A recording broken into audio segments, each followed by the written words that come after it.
we're back again for Valentine's Day, and we even decorated the lanai.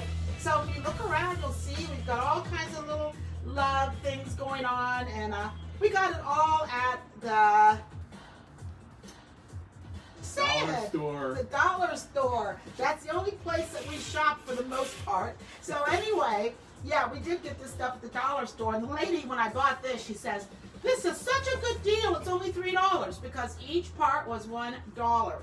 But today we are going to be making 3 drinks that are going to be really very appropriate for Valentine's Day. And Valentine's Day is not till Sunday, so you have time to kind of plan it, and maybe you'll, surprise your sweetie with something sweet, or maybe something a little bit more bubbly, whatever you're into. So we're going to be doing that in this video.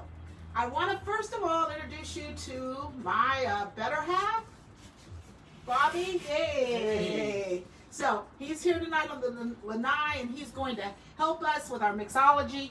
And but he wants to remain seated, which is fine with me. He can remain seated, and I hope you guys can see him pretty well. Let me know if you can't. Just weigh in on the Facebook feed. Give me some feedback if something's wrong. If you think that I'm too loud, too soft, you can't see Bob, you can't see the drinks, whatever it is, because when it's just the 2 of us, we kind of rely on the feedback, but we can't really watch as well.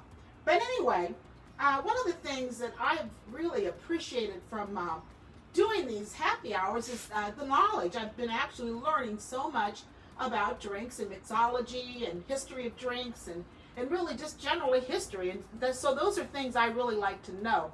And one of the things we noticed as we were mixing is that certain drinks go in certain glasses, and we didn't really have a big array of glasses. We've been in the past few weeks and months buying new glasses to go along with the particular drinks. And so I want to introduce you to our newest acquired glasses. And these glasses are really special because they are part of a history series or a history company that's part of Amazon. It's called Amazon History Company, and they're Hemingway in Paris glasses. So if you want to channel yourself to the 1920s, I don't know if any of you ever watched the movie Midnight in Paris, one of my favorite with Owen Wilson. Midnight in Paris movie, Owen goes back and he drinks with Hemingway and all these great writers, and it's sort of a history thing of the 1920s.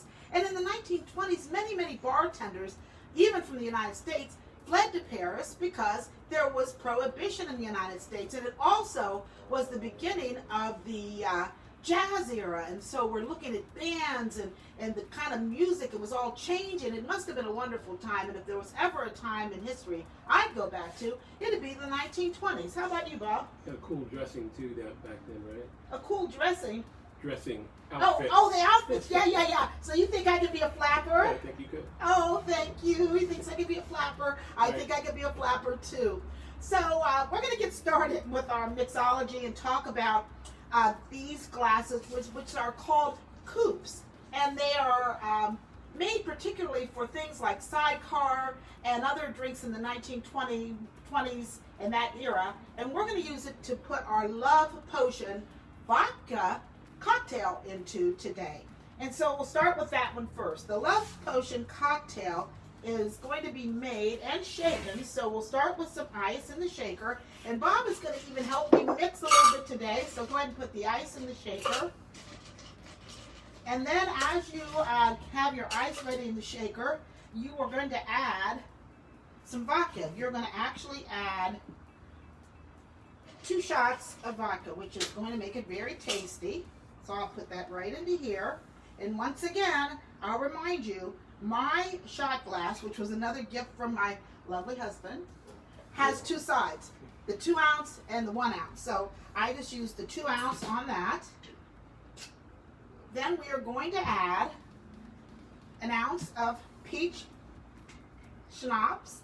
And this is kind of a sweeter thing. And for Bob, since I'm making this for my love, it's his love potion, I'm not going to put the full shot of peach schnapps, but you can you can make it any way you like. I mean, it's really just a suggestion. You don't want to leave out the vodka, right? I mean, come on, guys, don't leave out the vodka. All right, and then the next thing that goes into our shaker is going to be, and I'll shake this a little bit, this is grapefruit juice, premium red ruby red grapefruit juice. So this is a fun thing to add. And believe it or not, Bob and I always have grapefruit juice in our refrigerator, and we drink it pretty much daily. At least Bob does. He drinks it every single day with orange juice. Absolutely. We learned that when we lived in LA. We were in the line at the grocery, and we were buying vodka, and this like little Russian lady told Bob, he goes, "You drink the vodka in the morning, take the orange juice." Right. And so he's done it ever since. Works. Drink the vodka, take the orange juice. Okay, so we've got our ingredients in here. We want to add just a little something something to make it redder, and that will be a little bit of grenadine. And once again, I'm going to go light on the grenadine. Or sweet drink, you can go heavy on the grenadine. I wouldn't put too much because that stuff is really pretty syrupy. I'm going to give it a little squeeze of lime. Not a lot of lime, just a little. And that's just going to give it a little bit of tartness. Okay, shaker. Ready? Give it a shake. Good job.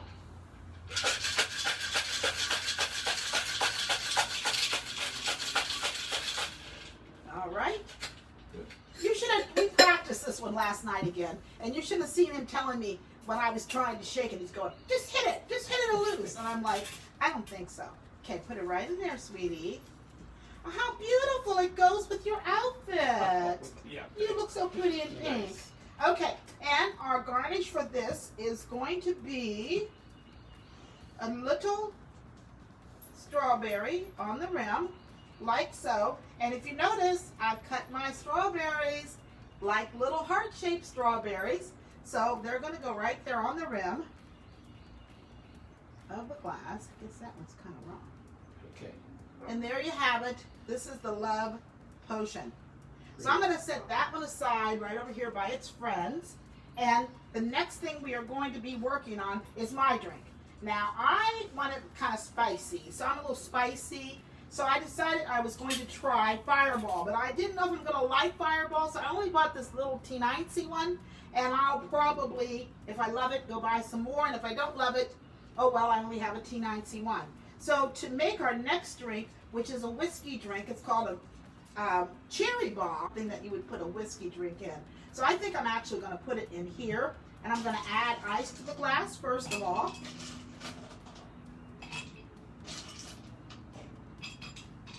And then I'm going to add 1.5 ounces of the Fireball. Smoking. Then I'm going to be adding to that about 1 ounce of apple cider, Sparkle Motion standing on my feet. Sparkle Motion, how are you doing today, sweetie? Aw, she's such a good dog.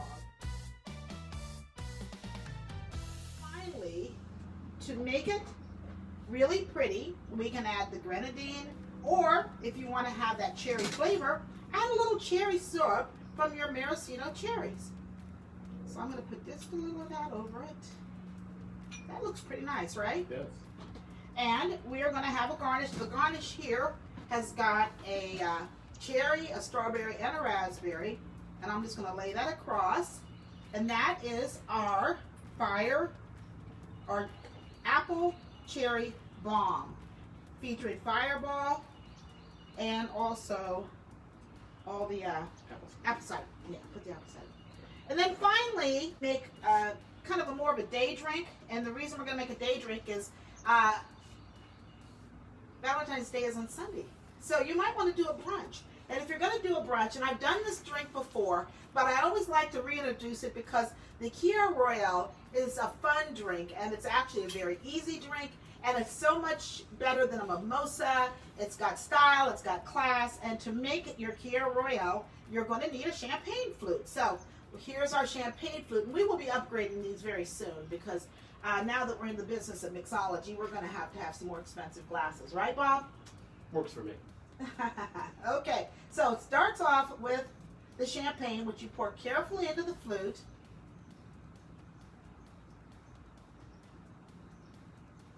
Okay. You think I've done this? I think you've done this before. Then we have another alcohol. This is a liqueur. It's called Chambord, and it's actually a raspberry flavored liqueur. And he's going to pour this as well. And you want to drizzle it down the side so it kind of hits the bottom of the glass rather than going to the top. You got to do it slowly. I think you need a little bit more. Come on, keep drizzling. Heavy hitter. There you go. There, okay. So now you can see how it's floating there on the bottom. And the last thing you want to do is drop a little raspberry or two into it. Look at that, isn't that pretty? And each raspberry just kind of goes, woo! How fun. So there you have it. 3 drinks for Valentine's Day. Me here with my Valentine and my dog, who's also my Valentine. And all the other people, you know who you are. You're my Valentines as well. And I want to give a shout out to all of you who are watching and supporting us. I will put a link in our YouTube as to how to these Hemingway in Paris coupes. I can put a link in YouTube for that. Our YouTube channel, which is Happy Hour with Linda and Bob. And if you want to watch it again after I edit it, please go to that channel and check it out.